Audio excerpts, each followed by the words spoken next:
Olá, eu sou Danilo Fariello e este é o Inframercado, o seu podcast sobre infraestrutura brasileira. Este é o nosso primeiro episódio e estamos começando aqui com duas feras para falar sobre um assunto muito importante que é o saneamento básico. Estão aqui conosco duas grandes profissionais do setor com atuação fundamental e alto impacto no setor brasileiro. Eu tenho aqui o prazer de receber a presidente do Instituto Trata Brasil, a Luana Preto, e a superintendente de estruturação de projetos do BNDES, Luciene Machado. Bem-vindas, bem-vinda Luciene, bem-vinda Luana.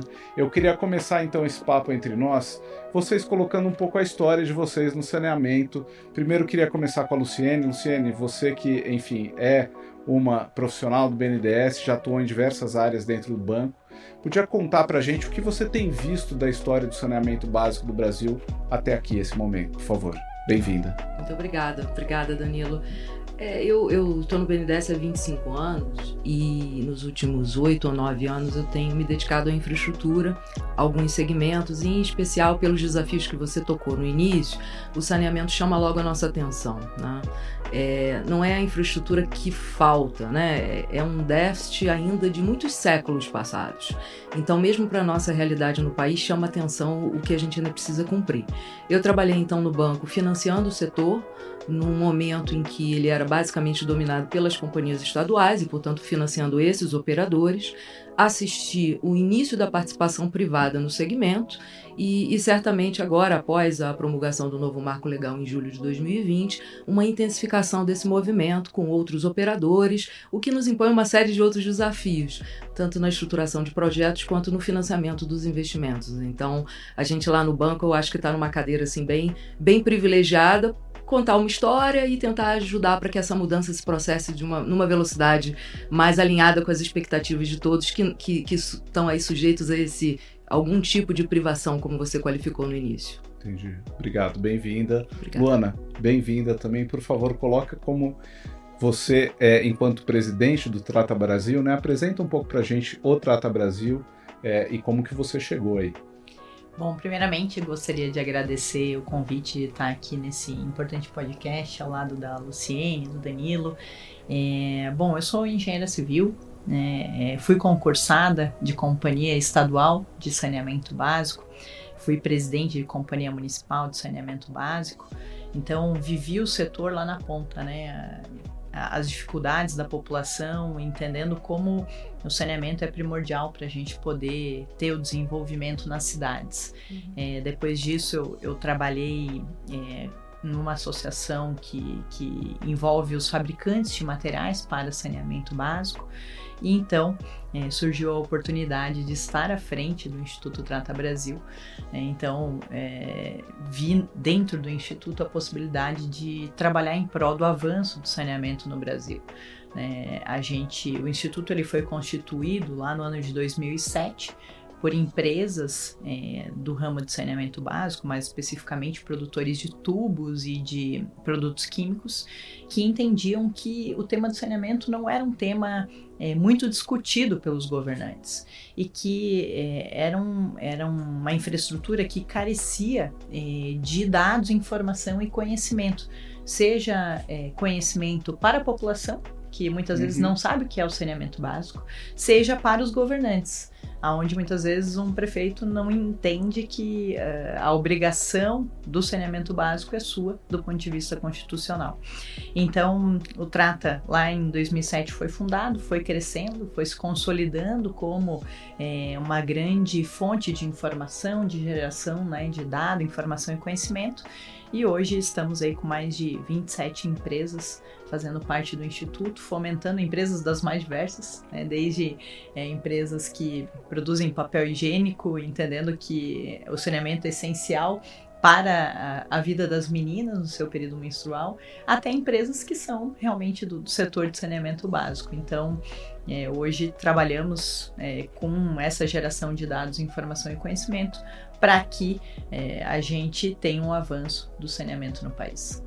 Luciene, você colocou aí a Luana colocou essa questão dos governos, né, que sempre tiveram uma certa dificuldade, né, em perceber a importância do saneamento, né? A gente tinha esse xiste, né, essa piada de que o saneamento estava embaixo da terra, né, então nenhum governista, nenhum governo, prefeito, governador queria investir porque ninguém via a obra. Agora, nos últimos tempos e agora, o BNDES estruturou aí recentemente 12 projetos, tem 120 bilhões aí de promessas de investimento, mas desse total, mais da metade, 61 bilhões já foram contratados. Como é que você vê essa transformação da percepção aí de sociedade mesmo para a importância e necessidade do saneamento? Eu vejo assim, com muito otimismo, né, sobretudo, né? Por quê? Porque achar que uma lei que estabelece metas e prazos para atingi-la, né, é uma condição suficiente para nos ajudar a chegar lá, é uma ingenuidade, né? O Marco Legal do Saneamento data de 2007, hoje estamos em 2023, ainda falando dos desafios e do número de pessoas não atendidas, como você colocou no início. Então tá claro que fácil não é. É um conjunto de abordagens necessárias, de fato, né? O país avançou em uma série de outras infraestruturas também. Isso eu acho que a gente precisa reconhecer, que nos habilitou a ter ferramentas para tratar endereçamento desse gap, o endereçamento dessas lacunas.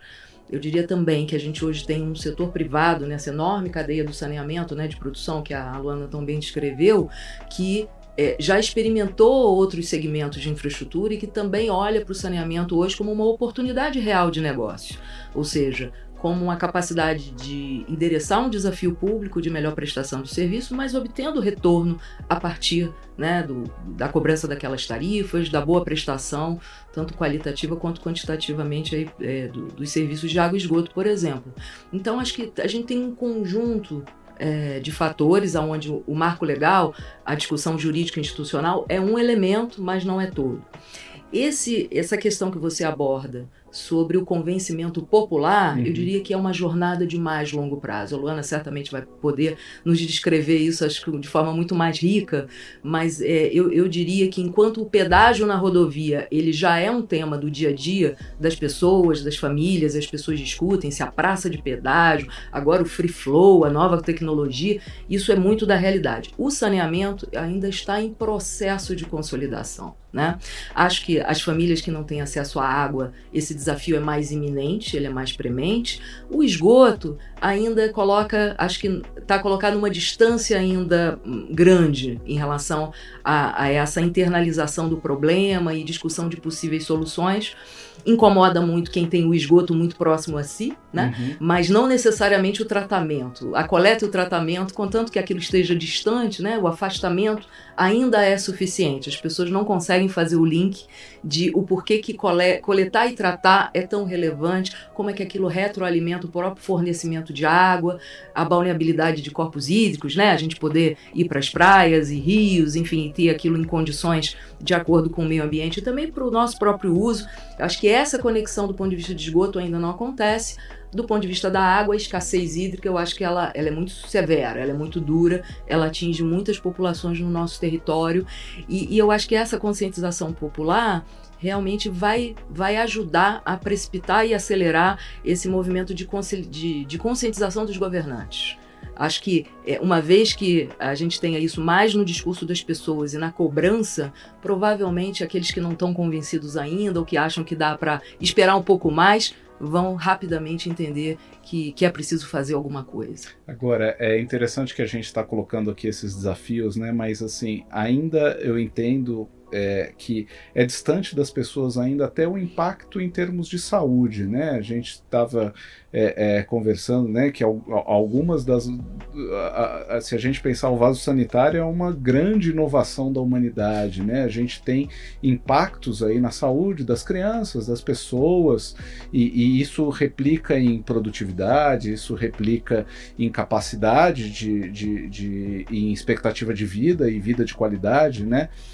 Você colocou, Luana, o surgimento do Trata em jogar luz a esses números, né?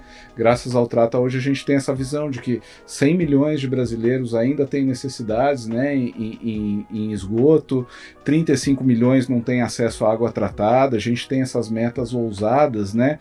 Mas Como é que vocês veem, a Luciene colocou o marco regulatório já como algo de um certo tempo, né, de mais de década. O que falta para a gente resolver e atingir essa meta tão ousada de universalização, Luana?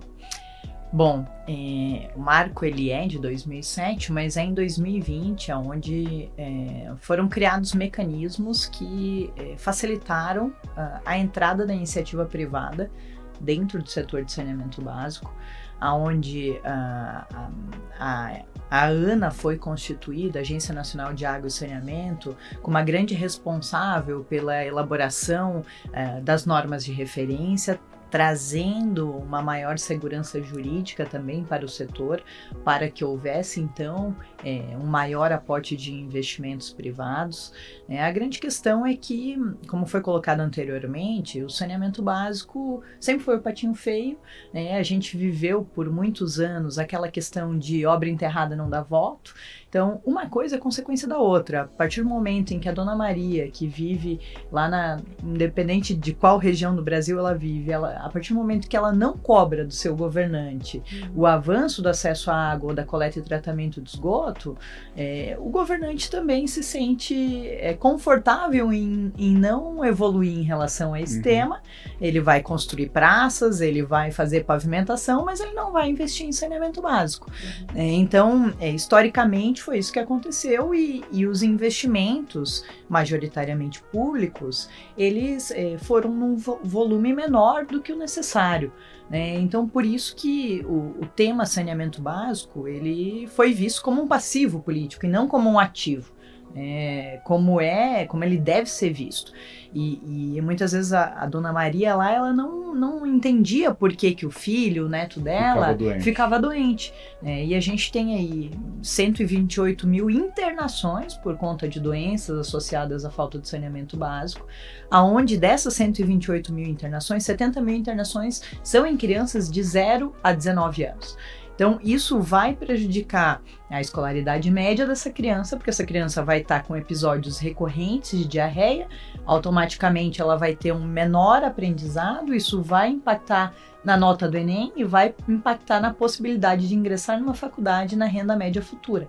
Só que todo esse ciclo, ele não é visto pela população. O meu filho fica doente porque é normal ele ficar doente. Sempre ficou, sempre foi assim. Então, a criança fica doente mesmo. A criança fica doente mesmo, é porque não está se alimentando direito, né? Então, a gente nunca viu o saneamento como o grande transformador, a grande força motriz de transformação social do nosso país, que é algo que vem mudando agora. Acho que a aprovação do marco regulatório em 2020, ele trouxe um senso de urgência. Então, nós temos aí mais de 5.500 municípios e esses municípios precisam entender qual é o melhor modelo de gestão para poder atingir as metas do marco legal até 2033.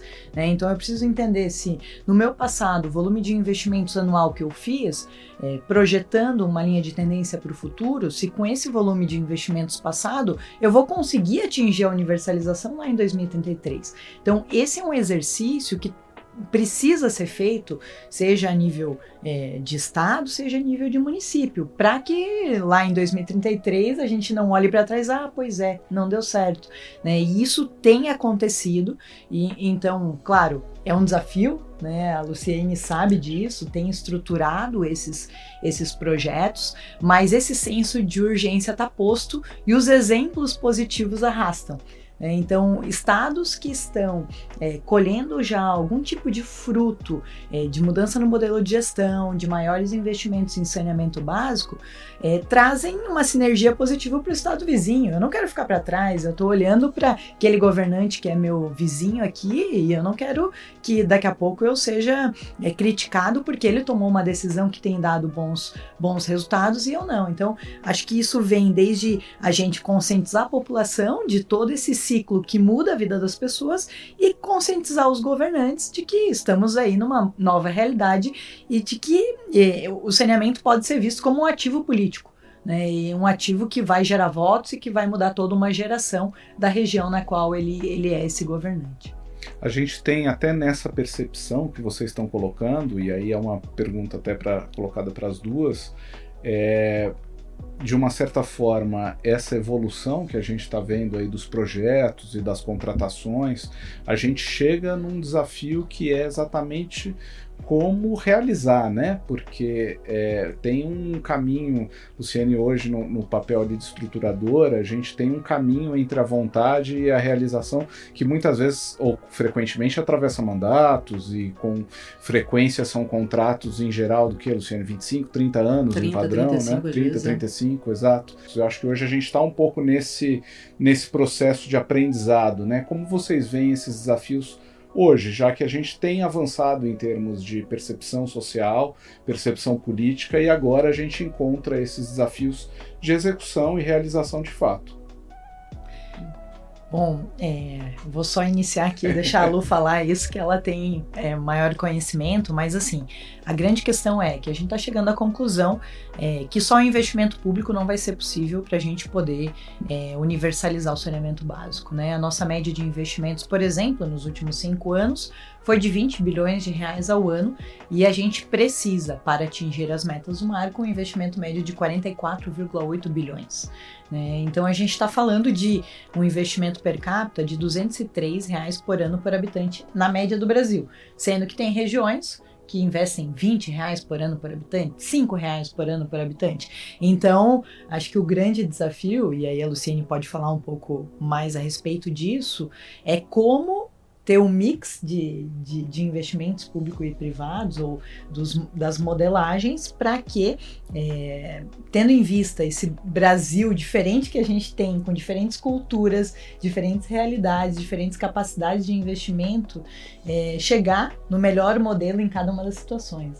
Eu acho que assim, esse final, né, da tua fala de chegar a um melhor modelo para cada uma das situações é realmente uma diretriz importante.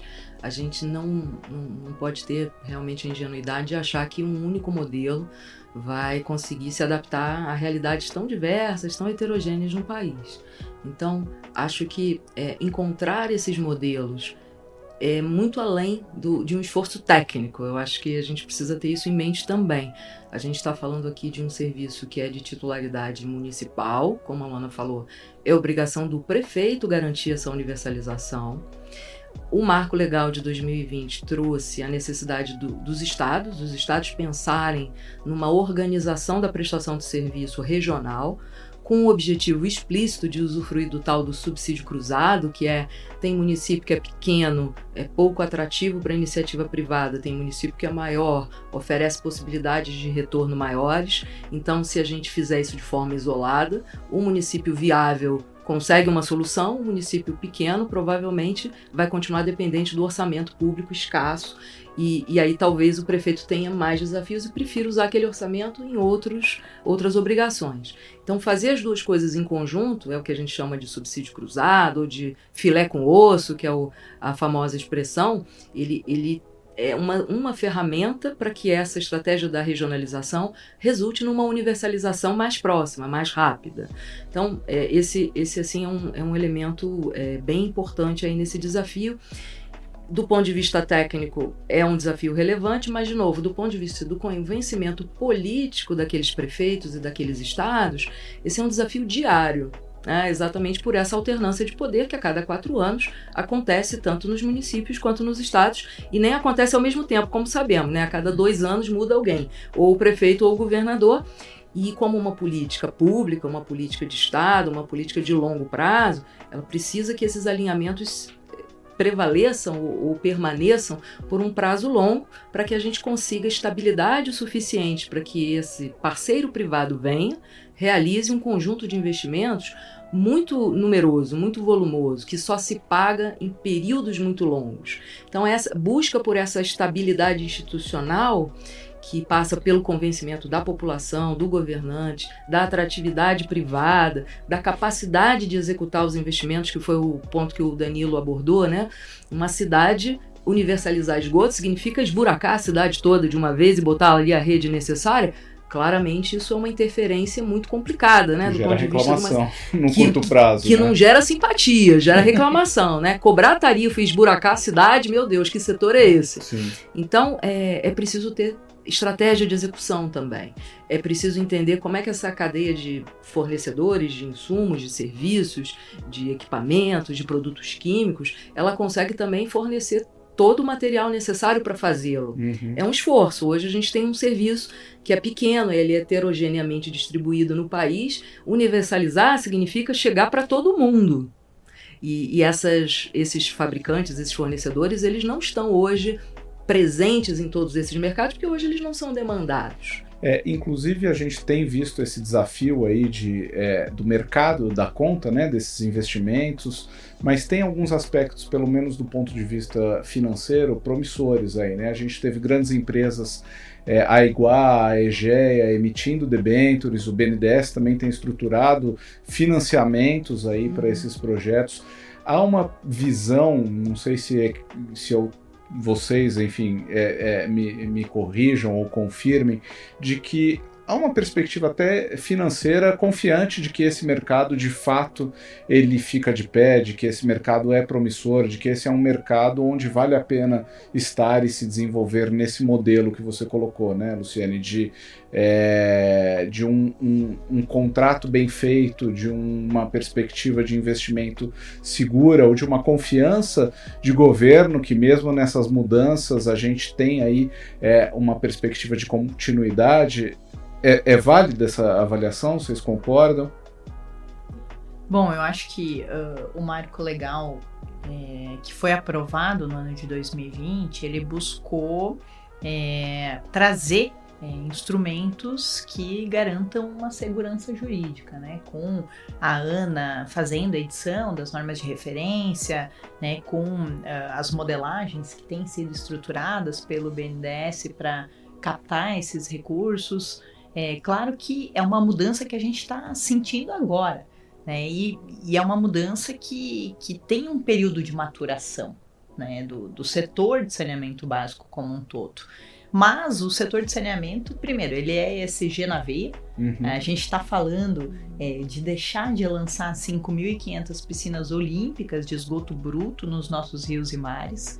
Ele é esse porque ele muda a vida das pessoas, ele está totalmente associado com a melhoria da vida das pessoas. Então eu acho que o investimento em saneamento é algo que traz realmente, eu tô investindo naquilo que eu sei que vai mudar o meu país, que vai mudar a minha cidade, que vai mudar, né, a situação na qual muitas pessoas carentes estão.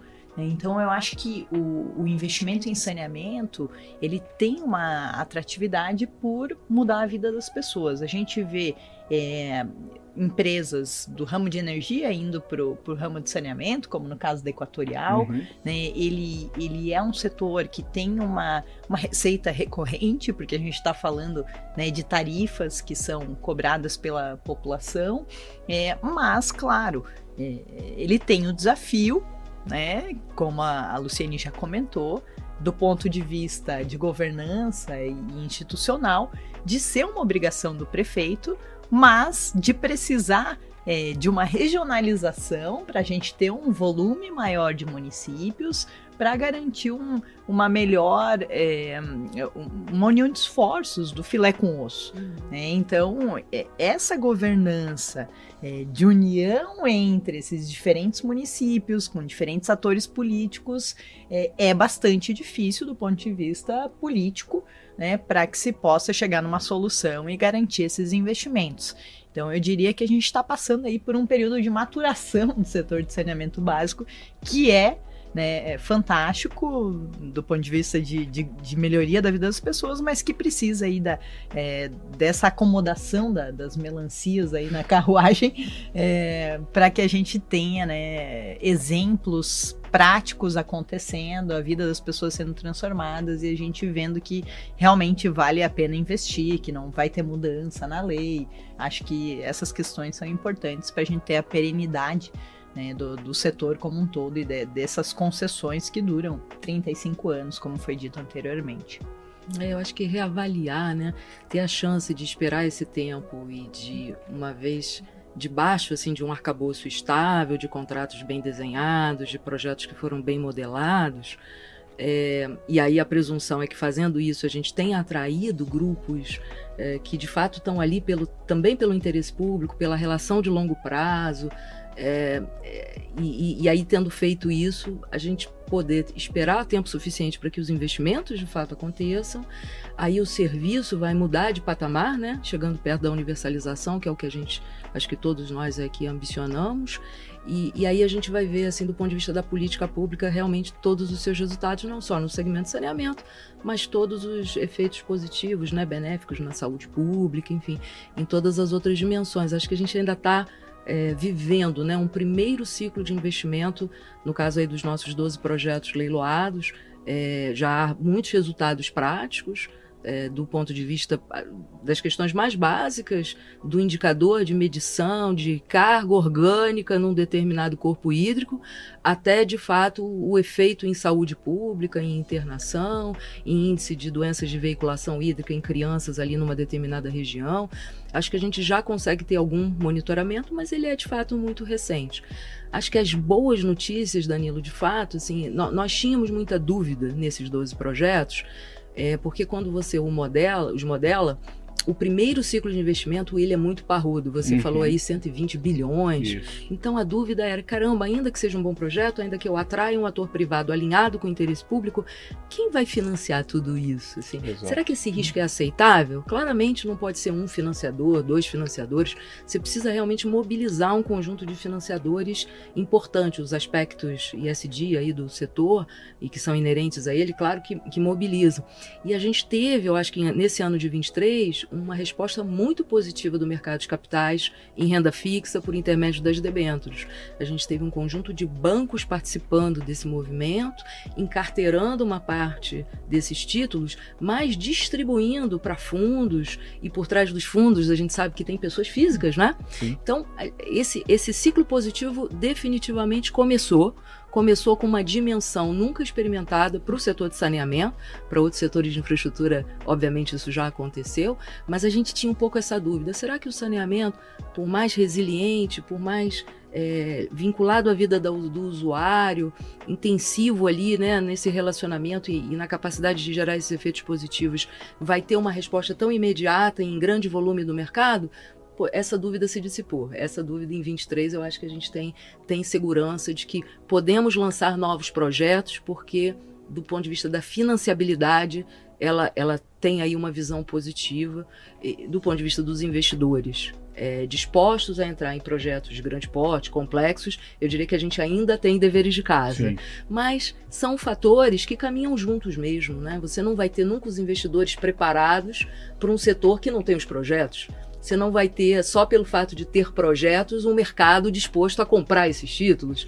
Então, esse movimento concatenado é um movimento nesse percurso que a Luana descreveu, de apurar os benefícios, evidenciá-los, deixar claro para todo mundo, retroalimentar esse ciclo, e aí todo mundo dá um passo, né? Os estruturadores, os financiadores, os usuários, o governo, o poder público, e aí a gente se coloca outros desafios, né? Porque aquele já ficou para trás, já ficou muito básico.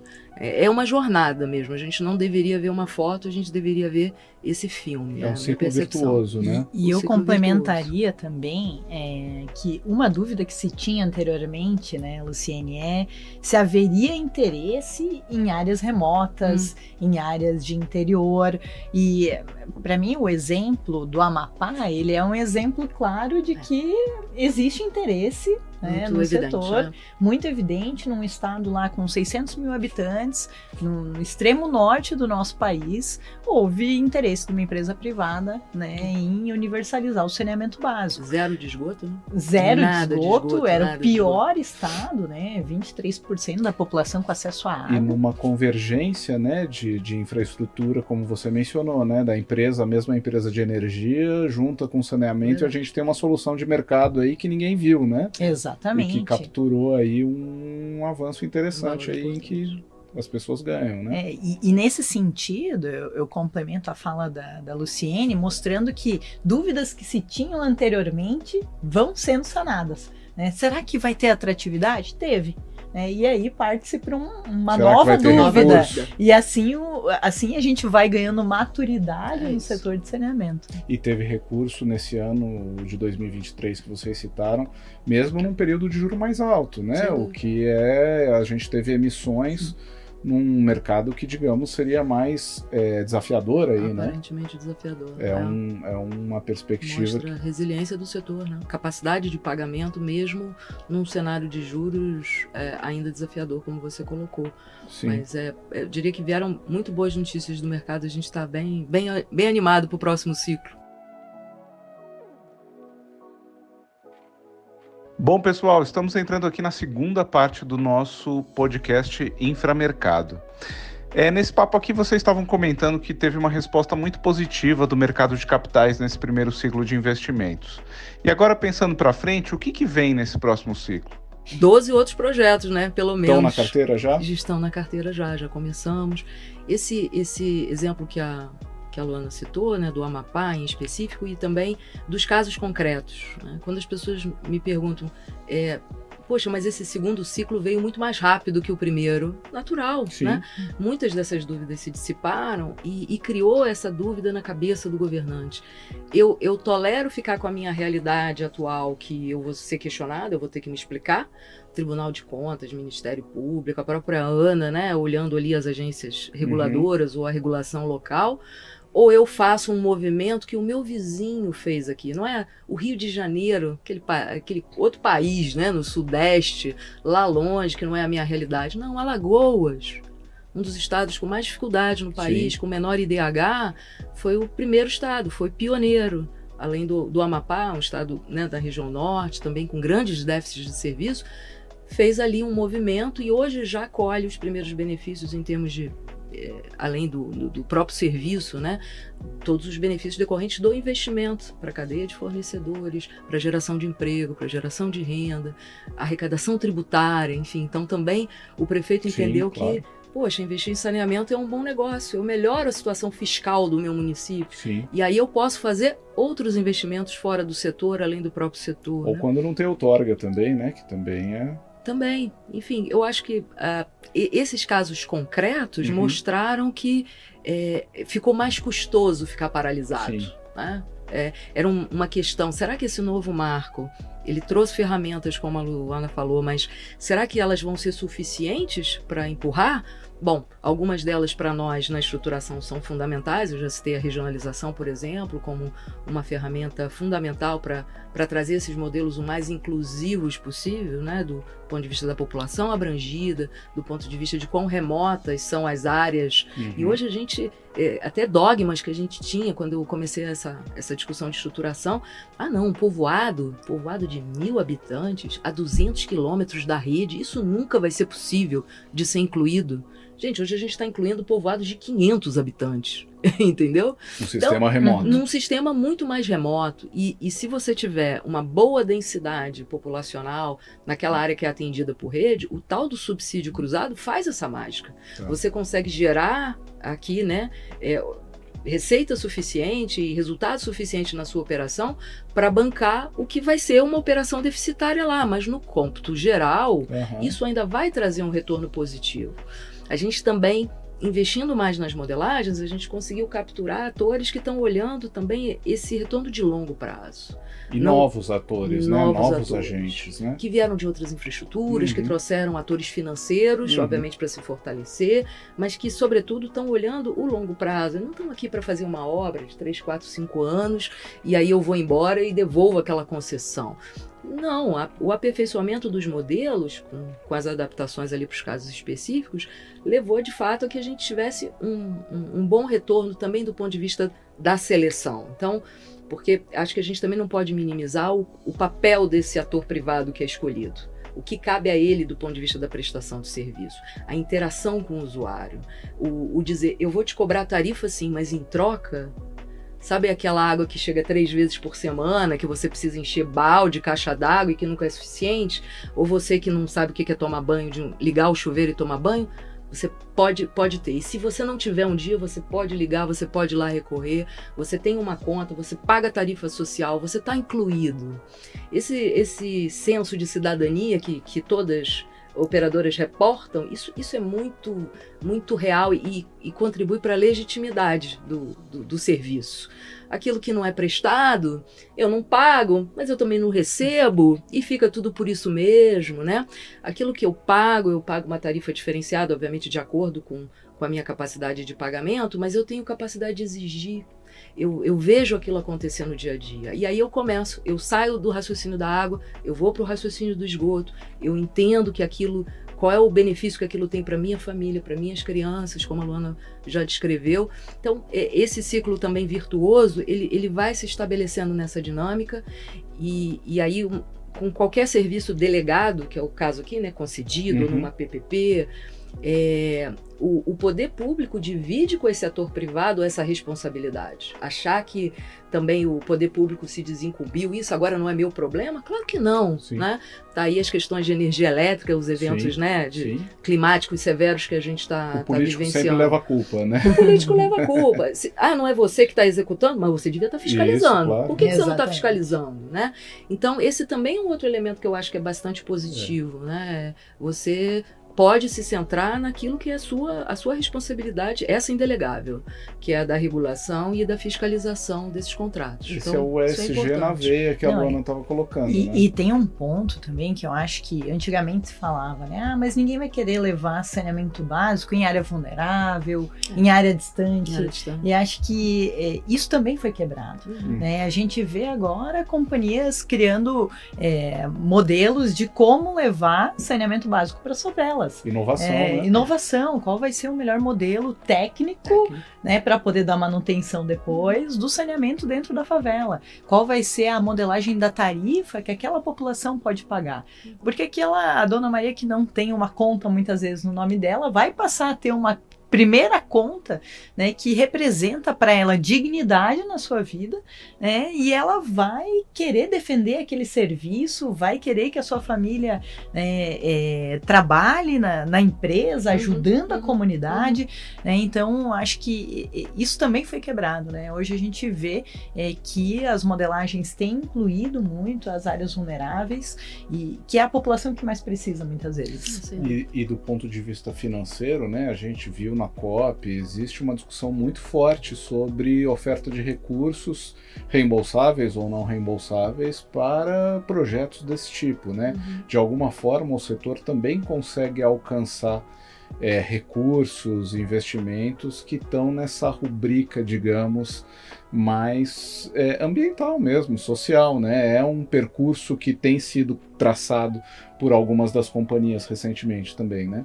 Sim, eu acho que a chave do sucesso está na modelagem. Né? Essa modelagem, ela caber tudo, né? Exatamente, ela tem que levar em consideração os diferentes aspectos daquela realidade local, né? Da cultura local, da capacidade de pagamento, né? do que precisa ser feito em termos de conscientização da população. E quando a gente fala de companhias mistas ou ainda de companhias públicas, a chave está em buscar recursos financeiros por meio de financiamentos nacionais e internacionais que tenham uma taxa de juros menor por ser um investimento ESG.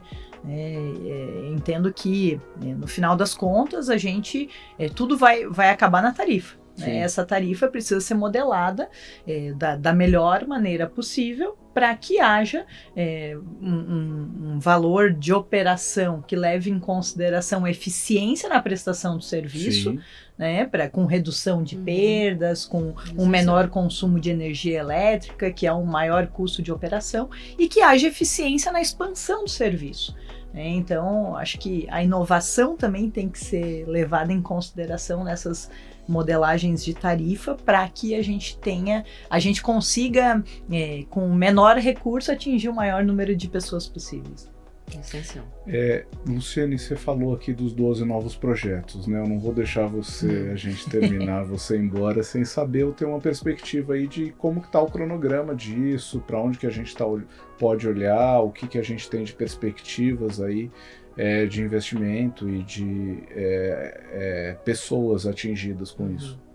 Então, nesses 12 novos projetos, a gente tem pelo menos 79 milhões de pessoas impactadas Porque a gente gosta dessa métrica do impactados, porque a gente sabe, né, que mesmo naquelas áreas que hoje tem algum serviço, não é um serviço perene, não é um serviço muitas vezes de qualidade em termos daquilo que é fornecido, né, a água. Em geral, alguma coleta tem de esgoto, mas tratamento é muito mais duvidoso. Então, quando a gente modela um projeto, estabelece indicadores, atrai um ator privado em algum modelo para que ele ajude o poder público nessa tarefa da universalização, a gente garante, ou pelo menos a gente estabelece contratualmente, que tanto do ponto de vista quantitativo, de abrangência, quanto do ponto de vista de qualitativo, esse serviço vai ser prestado adequadamente. Então, por isso que a gente gosta do impactado, né? Aquela região toda, né? Também porque o setor hoje convive com uma média de perda de 40% no Brasil, ou seja, tem estados, como era lá no Amapá, que a Luana citou, da ordem de 70% de perda, né? Que indústria é essa que joga fora 70% do que produz e que acha que vai continuar sobrevivendo, né? E algo tão fundamental como água. Como né? água, né? O nosso país... Num cenário de mudanças climáticas. Num cenário de mudanças climáticas. Nosso país é muito agraciado, né? Do ponto de vista da disponibilidade do recurso hídrico. Obviamente, há regiões muito ciosas, né? Do uso e do acesso.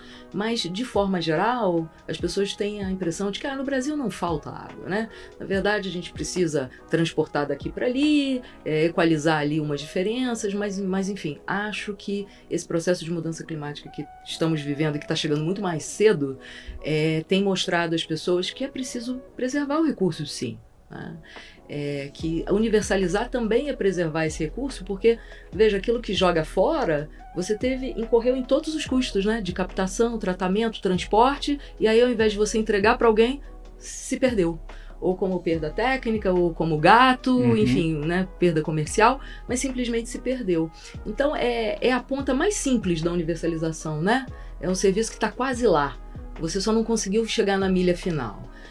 Então, a gente ainda tem que conviver com esse tipo de desafio, e a gente, então, acha que esse ciclo, esses 4 anos, o primeiro ano aqui já chegamos, né? Ele é o ciclo da gente consolidar essas modelagens, aprender com os exemplos. De novo, já tem um histórico aí, né? Ninguém tem a pretensão de ter feito nesses 12 assim, o estado da arte, claro, né? Lógico. Nós fizemos o que fazia sentido, aquilo que o mercado nos deu como resposta que olha, isso aqui parece um bom caminho, o que os poderes públicos que nos contrataram endossaram, porque caso contrário é impossível fazer um processo desses, mas claro que tem muita lição a ser aprendida, tem muito aperfeiçoamento, tem coisas que nós não tratamos. Então é fazer um novo ciclo mais rápido, porque o outro começou lá em 16, 17, na prática, rendeu leilões entre setembro de 20 e dezembro de 22, mas ele começou muito antes. Sim. Acho que precisamos refletir uma curva de aprendizado também do ponto de vista da celeridade e honrar a confiança que esses governadores nos depositaram, né?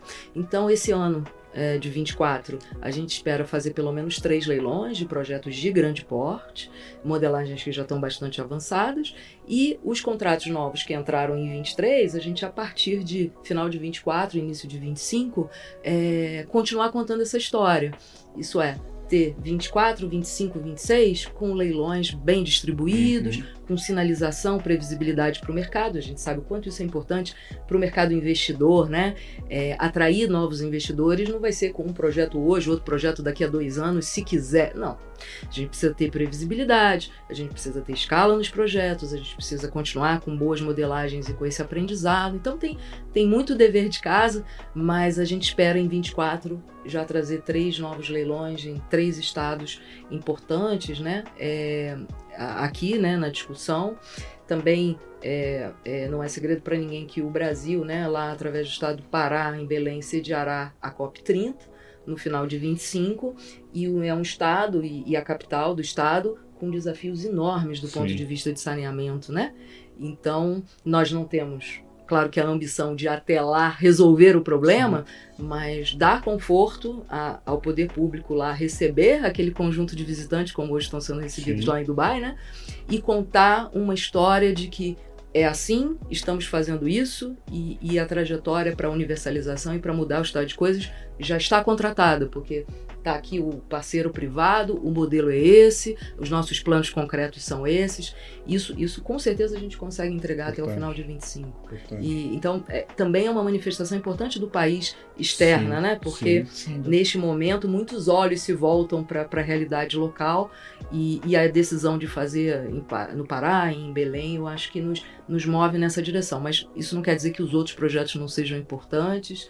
A gente tem aí Sergipe, tem Rondônia, fomos recém-contratados pelo Maranhão, mas estamos desenvolvendo um projeto também com Goiás, né? Além de Pernambuco, Paraíba. Então tem um conjunto, como eu falei, bem representativo de projetos em realidades em geral, onde o serviço precisa ser endereçado e aí estamos nesse trabalho junto com os diferentes governantes, as companhias estaduais, quando presentes em cada um desses estados, tentando definir ali modelos que realmente representem um avanço, né?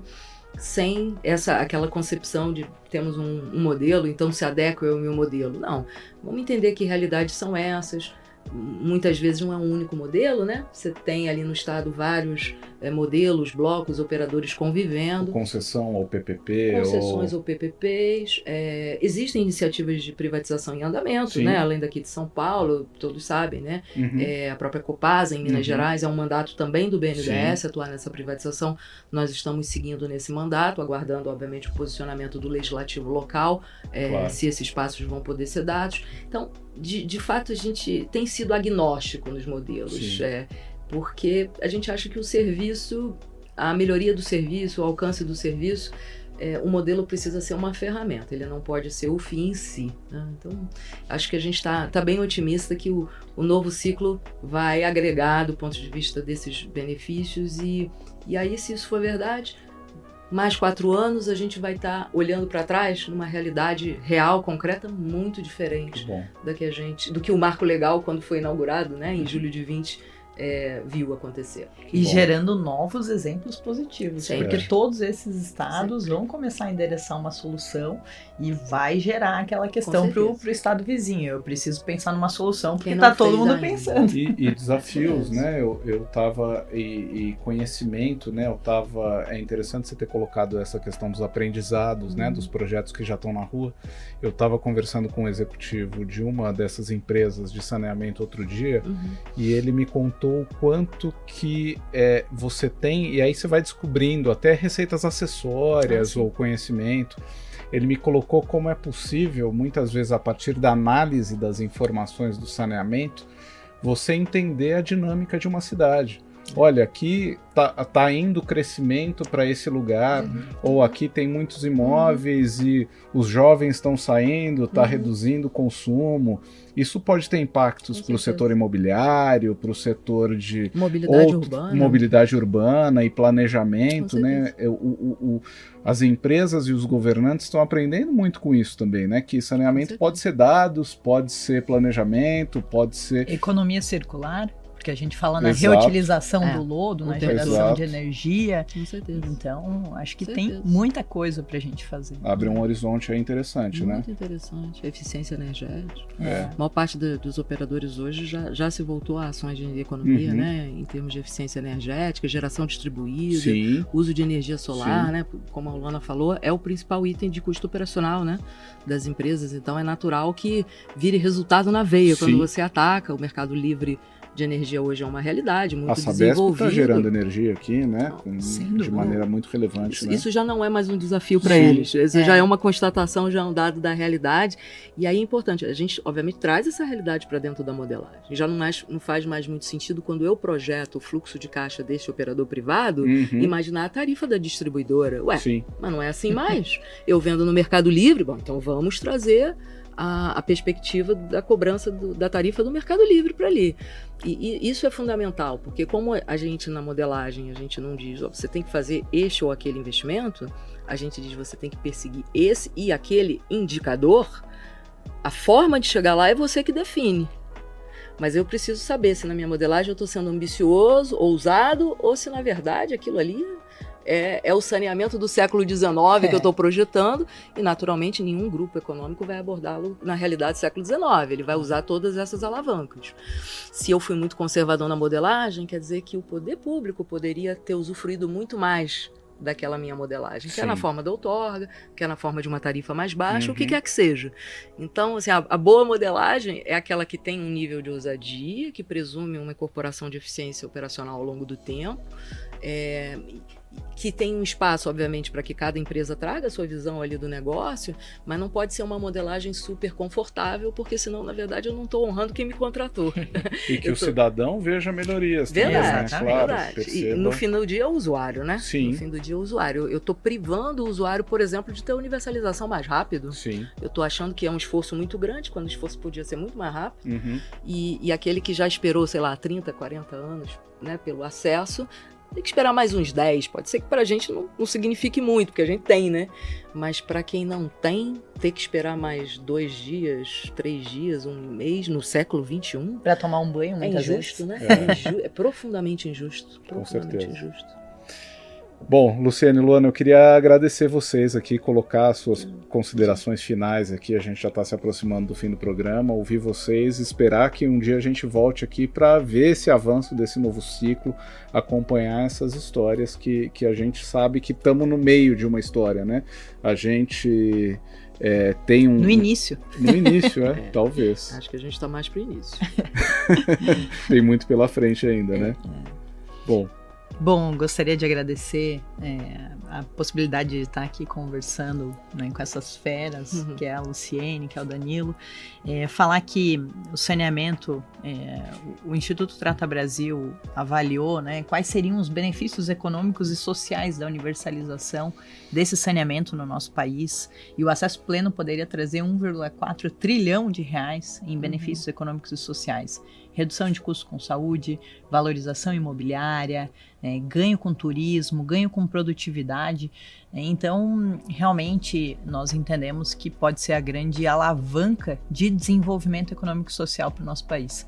E aí é muito legal estar discutindo, né, esse tema e vendo que a gente está avançando e que a gente está gerando exemplos positivos para que a Dona Maria lá na ponta seja beneficiada e a gente tenha aí uma melhor escolaridade média, uma maior renda. Só para a gente ter uma noção, onde tem saneamento, a renda média é de R$ 2.300, onde não tem é de R$ 450. Aí vocês podem falar, mas é que quem tem saneamento são as pessoas mais ricas, né? Mas não, a gente... Ou vice-versa, é o oposto, né? Exatamente. O que vem primeiro, né? Então a gente realmente tá aí, né, nesse desenvolvimento. Acho que o BNDES tem sido primordial, né, nessas modelagens.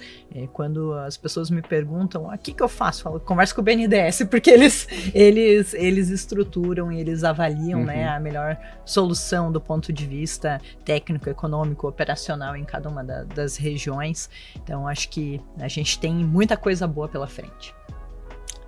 Também acho, assim, a gente está super otimista, muito feliz de participar desse movimento. É um momento, assim, muito especial. Acho que a gente já tem, apesar de reconhecer que a gente está no início da curva, a gente já tem mostras de que isso tem que ser um movimento irreversível. Então, vamos gastar energia onde é preciso, avançando, lidando com os novos desafios, mas consolidando esses aprendizados, tendo isso muito, muito claro, né, para a população e para os governantes, para a gente realmente chegar mais rápido perto da universalização. É um esforço de muitos. Então, eu também queria agradecer, assim, Luana e o Trata Brasil são parceiros do dia a dia. Ter um think tank como o Trata Brasil, nessa realidade que a gente vive, com esses desafios de comunicação, é absolutamente imprescindível. A gente não pode arrefecer dessa estratégia de jeito nenhum. E tá aqui, né, conversando com a B3, um espaço de mercado que congrega investidores, tanto no equity quanto na dívida, né, de projetos que a gente já viu. Pelas cifras aqui, vamos precisar cada vez mais desse mercado. Então, a porção desse mercado que ainda não se convenceu em olhar para o saneamento, acho que a nossa tarefa diária, né, Luana, é convencer vem você também, porque não é só o setor elétrico, o setor de logística, também o saneamento tem muitos espaços aqui no nosso país e a gente tem meta, né? A gente tem urgência, tem pressa. Então, contem com a gente e vamos voltar aqui para falar, depois de um tempo, de aonde chegamos e o que ainda falta, né? E ficou muito claro aqui que o retorno do investimento no setor não é só financeiro, né? Que mais do que em diversos outros, né? A gente tem um retorno social, ambiental aí bastante relevante, né? É um retorno de fazer parte desse processo de mudança do país. Sim. Acho que isso não tem preço. Senso de missão, né? Bem... Parabéns para vocês aí pelo trabalho. Obrigada.